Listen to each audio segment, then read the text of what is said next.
Yeah, good morning. Good morning ka JBT. Good morning Ate Jen.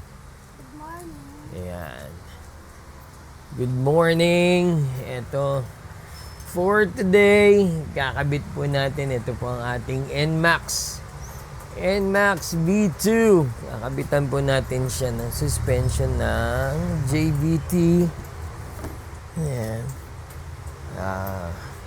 JBT. Yun.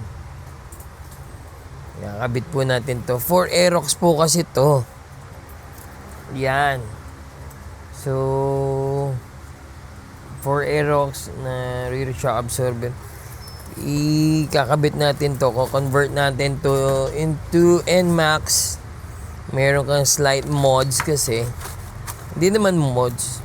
Papalitan mo lang yung bolt. Yan. Ito po yung JBT na merong spherical na bearing. Yan.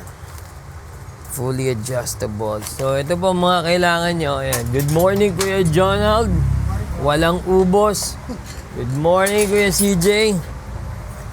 So, ito po, para maikabit nyo yung JBT na rear suspension sa NMAX, kailangan nyo lang po nitong conversion na to kasi mataba po yung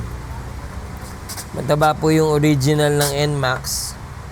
So 10mm po ito. Ito po gagawin natin 8mm.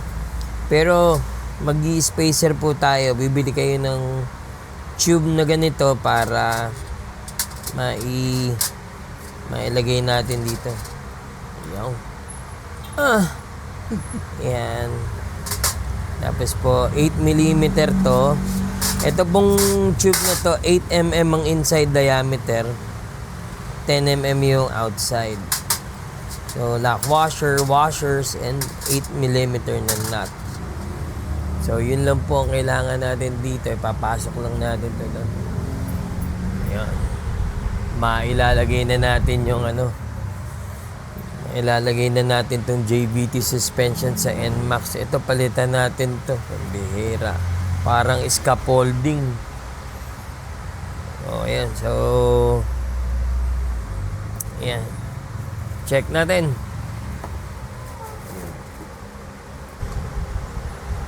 Ayan. Pasilipin mo nga, Kuya Jonald. Yung bolt natin. Naipasok na yan. Naipasok na dun.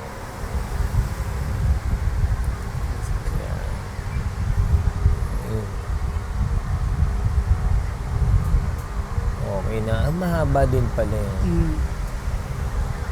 So, yung bolt po na kailangan nyo doon ang nabili ko, 90mm. So, pwede na pala kahit mga 85 lang. 85mm na bolt. Yun. Pwede. Go ahead.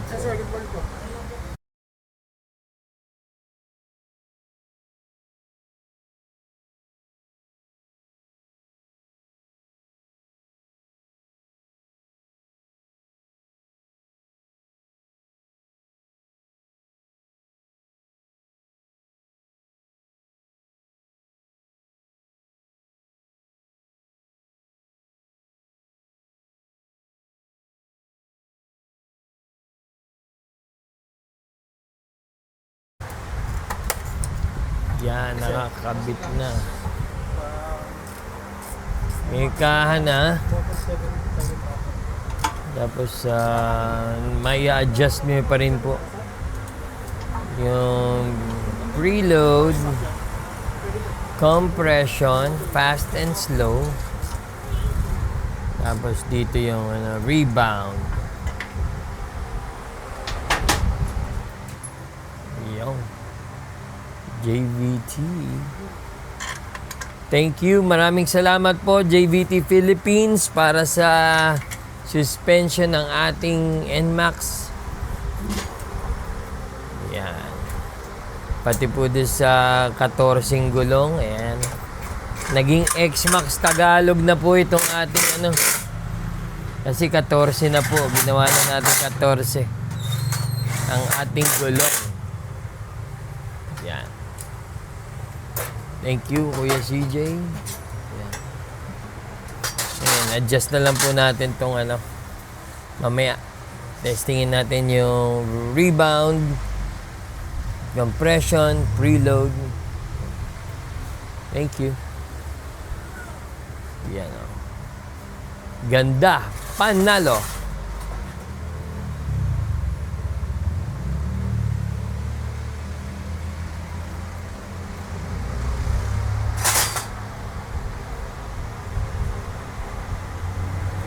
Sa loob, sa labas.